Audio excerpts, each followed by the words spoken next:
wachitowa ndini bika baba wenzo silent tsinga maigai tike ndotoziva mese kuti muchapanika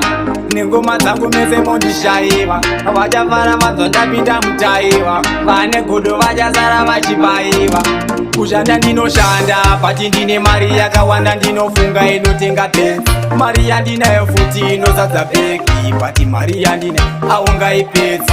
kushanda ndinoshanda pati ndine mari yakawanda ndinofunga inotenga penzi mari yandinayo futi inozadza bhegi pati mari yandine aungaipedzi ndakambokuudza mukoma ndikadisiyana navo vakaromba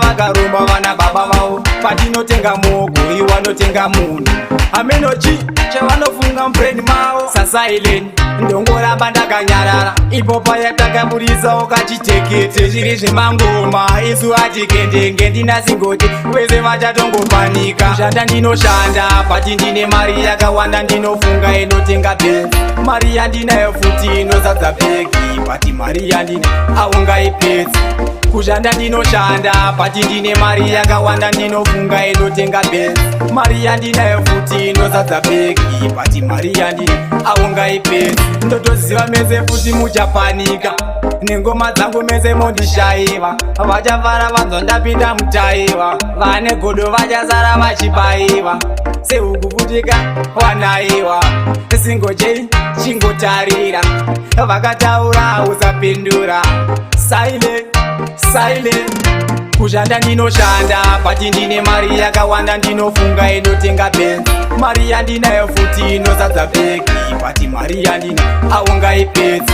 kushanda ndinoshanda pati ndine mari yakawanda ndinofunga inotenga penzi mari yandinayo futi inozadza bhegi pati mari yandine aungaipedzi ndakambokuudza mukoma ndikadisiyana navo vakaromba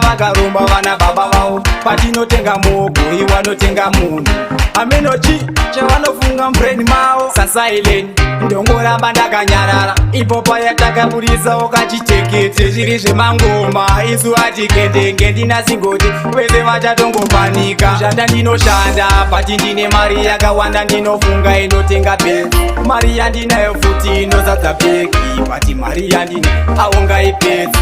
kushanda ndinoshanda pati ndine mari yakawanda ndinofunga inotenga penzi mari yandinayo futi inozadza bhegi pati mari yandine aungaipedzi ndotoziva mese futi muchapanika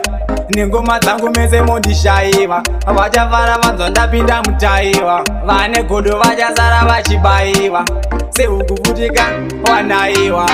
singochei chingotarira vakataura usapindura silent